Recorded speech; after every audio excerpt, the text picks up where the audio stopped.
Hello friends. நெறைய பேர் வந்து கமெண்ட்ல கேட்ட கொஸ்டின் என்னது அப்டின்னா, என்னோட ஜிஎஸ்டிஎன் கேன்சல்ட் பை சோமோட்டோன்னு இருக்குது. இன்ஆக்டிவ்ன்னு இருக்கு. நெக்ஸ்ட் ப்ரொசீஜர் என்ன அப்டின்னு கேட்டிருந்தாங்க. அத பத்தி இந்த வீடியோல பார்க்கலாம்.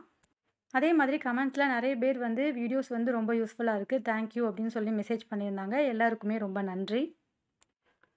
நீங்க கன்டினியூஸா ஒரு 6 மாசத்துக்கு ரிட்டர்ன்ஸ் எதுவும் ஃபைல் பண்ணாம வச்சிருக்கீங்க அப்டின்னா, டாக்ஸ் ஆஃபீசர் சைட்லருந்து உங்க ரிஜிஸ்ட்ரேஷன கேன்சல் பண்றதுக்கு நெறைய வாய்ப்புகள் இருக்கு. ஸோ கேன்சல் பண்ணிட்டாங்கன்னா, கேன்சல்ட் சோ மோட்டோ அப்டின்னு உங்களோட ப்ரொஃபைல்ல இருக்கும். இல்ல சஸ்பெண்ட் பண்ணி வச்சிருக்காங்க அப்டின்னா, நீங்க பெண்டிங் ரிட்டர்ன்ஸ் எல்லாம் ஃபைல் பண்ணிட்டு ரிவோகேஷன்க்கு அப்ளை பண்ணா உங்களோட ஜிஎஸ்டிஎன நீங்க திரும்ப பெறலாம். இந்த மாதிரி நோட்டீஸ் எல்லாமே ஜிஎஸ்டி போர்ட்டல்லே தான் வரும். வியூ நோட்டீஸஸ் அண்ட் ஆர்டர்ஸ் அப்டின்னு ஒரு லிங்க் இருக்கும். அதுல போய் நீங்க பார்த்தீங்கன்னா, இந்த நோட்டீஸஸ பார்க்க முடியும். அதுக்குன்னு ஒரு ரெஃபரன்ஸ் நம்பரும் இருக்கும். சாதாரணமா ஜிஎஸ்டி போர்ட்டல்ல மை ப்ரொஃபைல் அப்படின்னு இருக்கும். உங்க உங்க ஜிஎஸ்டிஎன் போட்டு உங்க நேம் இருக்கும். அத கிளிக் பண்ணீங்கன்னா, மை ப்ரொஃபைல்ல பார்த்தீங்கன்னா, உங்களோட ஜிஎஸ்டிஐஎன் உங்க நேம் எல்லாமே டிஸ்ப்ளே ஆகும். அதுல ஜிஎஸ்டிஎன் ஸ்டேட்டஸ் வந்து ஆக்டிவ்னு இருந்துச்சுன்னா, ஒண்ணும் பிரச்சனை இல்ல. அது ஆக்டிவ்ல இருக்குன்னு அர்த்தம். இல்ல கேன்சல் சோ மோட்டோ, இன்ஆக்டிவ் இல்லது சோ மோட்டோ அப்படிலாம் இருந்துச்சுன்னா, ரிஜிஸ்ட்ரேஷன் கேன்சல் ஆயிருக்குன்னு அர்த்தம். ரிஜிஸ்ட்ரேஷன் கேன்சல்டு பை டாக்ஸ் பேயர்ன்னு சில டைம் இருக்கும். அது வந்து நீங்களா வாலண்டியரா ரிஜிஸ்ட்ரேஷன கேன்சல் பண்றது. ஸோ இதுதான் அந்த நோட்டீஸஸ பார்க்குறதுக்கான அந்த லிங்க்கு. சர்வீசஸ்ல போயிட்டு யூசர் சர்வீசஸ்ல வியூ நோட்டீஸஸ் அண்ட் ஆர்டர்ஸ் அப்படின்ற லிங்க்க கிளிக் பண்ணீங்கன்னா, உங்களுக்கு எதுவும் இந்த ரெஜிஸ்ட்ரேஷன் கேன்சல் பண்றத பத்தி எதுவும் நோட்டீஸ் வந்துருந்துச்சுன்னா, அது அங்க தான் இருக்கும். ஸோ இப்போ பார்த்தீங்கன்னா, ஷோகாஸ் நோட்டீஸ் வந்துட்டு எனக்கு 15த் ஃபெப்ரவரில வந்திருக்குது. அதுலேருந்து ஒரு 10 நாள் நமக்கு டைம் குடுப்பாங்க. அந்த 10 நாளைக்குள்ள நம்ம ரிப்ளை ஆட் பண்ணணும். ஸோ இதுக்கு ஒரு ரெஃபரன்ஸ் நம்பர் இருக்கும். ஃபர்ஸ்ட் இசட்ஏன்னு ஆரம்பிக்கும். அதுதான் வந்து ரெஃபரன்ஸ் நம்பர். இந்த டவுன்லோட் பட்டன கிளிக் பண்ணீங்கன்னா, நீங்க அந்த நோட்டீஸ டவுன்லோட் பண்ணி வியூ பண்ணி பார்த்துக்கலாம். இப்ப இந்த ஷோகாஸ் நோட்டீஸ்ல வந்து நீங்க கன்டினியூஸா 6 மந்த்ஸ்க்கு ரிட்டர்ன்ஸ் ஃபைல் பண்ணாம இருக்கிறீங்க. ஏன் அப்படின்னு சொல்லிட்டு நீங்க 7 வொர்க்கிங் டேஸ்க்குள்ள ரிப்ளை பண்ணுங்க அப்படின்ற மாதிரி அவங்க சொல்லியிருப்பாங்க. ஸோ எப்படி ரிப்ளை பண்ணணுன்றத நான் பின்னாடி சொல்றேன். டியூ டேட் வந்து இல்லாம இருக்கும். இப்ப ஆர்டர் ஃபார் கேன்சலேஷன் ஆஃப் ரெஜிஸ்ட்ரேஷன்னா இதுக்கெல்லாம் வந்து நம்ம ரிப்ளை பண்ண முடியாது. ஏன்னா, நம்ம ரிப்ளை பண்ணாம இருந்ததுனால தான் அவங்க ஆர்டர் வந்து இஷ்யூ பண்ணியிருக்காங்க. உங்க ஜிஎஸ்டி ரெஜிஸ்ட்ரேஷன் கேன்சல் ஆயிட்டு அப்படின்னு சொல்லிட்டு. ஸோ ஒன்ஸ் உங்களுக்கு கேன்சல் பை சோ மோட்டோன்னு வந்துடுச்சு. அப்படி இல்ல இன்ஆக்டிவ்னு இருக்கு, சஸ்பெண்டட்ன்னு இருக்குன்னா, உங்களுக்கு அந்த ஜிஎஸ்டி ரெஜிஸ்ட்ரேஷன் தேவை இல்ல அப்படின்னா, நோட்டீஸ் வந்து அந்த ஒரு 7 நாள், 10 நாளைக்குள்ள நீங்க ஃபைனல் ரிட்டர்ன் போட்டுருங்க. ஏன்னா, ஃபைனல் ரிட்டர்ன் போடுறதுக்கு ஒரு 3 மந்த்ஸ் தான் டியூ டேட் குடுப்பாங்க. எப்போ உங்களோட ஜிஎஸ்டி ரெஜிஸ்ட்ரேஷன் கேன்சல் ஆகுதோ, அதிலிருந்து 3 மாசத்துக்குள்ள நீங்க ஃபைனல் ரிட்டர்ன் போட்டீங்கன்னா, உங்களுக்கு பெனால்டி இருக்காது. அப்படி இல்ல அந்த 3 மாசத்த கடந்து போயிடுச்சுன்னா, பெர் டே ₹200 உங்களுக்கு வந்து லேட் ஃபீ விழும்.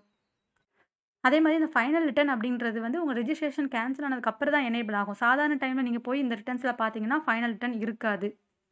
இப்ப எனக்கு மார்ச் 19லயே வந்துட்டு அந்த ரெஜிஸ்ட்ரேஷன கேன்சல் பண்ணிட்டோம் அப்படின்னு அவங்க சைட்லருந்து எனக்கு நோட்டீஸ் வந்திருக்குது. அப்போ அதுலேருந்து 3 மந்த்ஸ் நமக்கு டைம் குடுப்பாங்க. மார்ச்னா ஏப்ரல், மே, ஜூன் வரைக்கும் நமக்கு டைம் உண்டு. அதுக்குள்ள நம்ம ஃபைனல் ரிட்டர்ன் போட்டுட்டோம் அப்படின்னா, நமக்கு லேட் ஃபீ கிடையாது. இல்லன்னா பெர் டே ₹200 விழும்னு சொல்லியிருந்தேன். ஸோ இப்போ பார்த்தீங்கன்னா, 10,000 வரைக்கும் நமக்கு லேட் ஃபீ போறதுக்கு நெறைய சான்சஸ் இருக்குது. ஸோ நெறைய ஸ்மால் டாக்ஸ் பேயர்ஸ் இதனால தான் கஷ்டப்படுறாங்க. இந்த அம்னஸ்டி ஸ்கீம்ல இத தான் வந்து ரெட்யூஸ் பண்ணுவாங்கன்னு எல்லாரும் எதிர்பார்த்தது. பட் வந்து அத இன்னும் ரெட்யூஸ் பண்ணல. அத பண்ணாங்கன்னா கண்டிப்பா சேனல்ல அப்டேட் பண்றேன். இந்த ஜிஎஸ்டிஆர் 10 ஃபைனல் ரிட்டர்ன் எப்படி போடணும் அப்படின்னு நான் தனியா ஒரு வீடியோ போட்டிருக்கேன். அதோட லிங்க்கையும் டிஸ்கிரிப்ஷன்ல நான் குடுக்குறேன். இல்ல உங்களுக்கு ஷோகாஸ் நோட்டீஸ் தான் வந்திருக்குது. நான் எனக்கு ரிப்ளை பண்ணணும். எனக்கு ரெவோகேஷனுக்கு அப்ளை பண்ணணும்னா, அந்த ரெஃபரன்ஸ் நம்பர நீங்க நோட் பண்ணிக்கணும். உங்களோட நோட்டீஸஸ்ல அந்த மேல ரெஃபரன்ஸ் நம்பர் அப்படின்னு சொல்லிட்டு அது இருக்கும். ஜிஎஸ்டி போர்ட்டல்ல சர்வீசஸ்ல போயிட்டு ரெஜிஸ்ட்ரேஷன்ல அப்ளிகேஷன் ஃபார் ஃபைலிங் கிளாரிஃபிகேஷன் அப்படின்னு ஒரு லிங்க் இருக்கும். அதுல அந்த ரெஃபரன்ஸ் நம்பர போட்டு நீங்க சர்ச் பண்ணிக்கலாம். அதுக்கு ரிப்ளை பண்ண முடியும் அப்படின்னா, கீழ வந்து அதுவே லிஸ்ட் பண்ணி காட்டும். என்ன ரீசன்னால நீங்க வந்து இப்படி பண்ணாம இருக்கிறீங்க. இல்ல கேன்சல் பண்ண போறீங்கன்னா, என்ன ரீசனுக்காக கேன்சல் பண்ண போறீங்க அப்படின்ற ரீசன வந்து நீங்க குடுத்து சப்மிட் பண்ற மாதிரி இருக்கும். ஸோ இது வந்து application for filing clarification. Reference நம்பர போட்டு நீங்க ரிப்ளை ஆட் பண்றது. இல்ல எனக்கு இதே ரெஜிஸ்ட்ரேஷன் திரும்ப வேணும். இதே ஜிஎஸ்டிஐன் தான் வேணும் அப்படின்னு நீங்க நெனச்சீங்கன்னா, சர்வீசஸ்ல போயிட்டு ரெஜிஸ்ட்ரேஷன்ல application for revocation of cancelled registration அப்படின்னு ஒரு லிங்க் இருக்கும். ஸோ அத கிளிக் பண்ணி நீங்க ரெவோகேஷனுக்கு அப்ளை பண்ணலாம். பட் அது 180 டேஸ்க்குள்ள வந்து நம்ம அப்ளை பண்ணணும். எப்போ வந்து சோமோட்டோ மூலமா ரெஜிஸ்ட்ரேஷன் கேன்சல் ஆகியிருக்கோ, அது வந்து 180 டேஸ்க்குள்ள பண்ணணும்.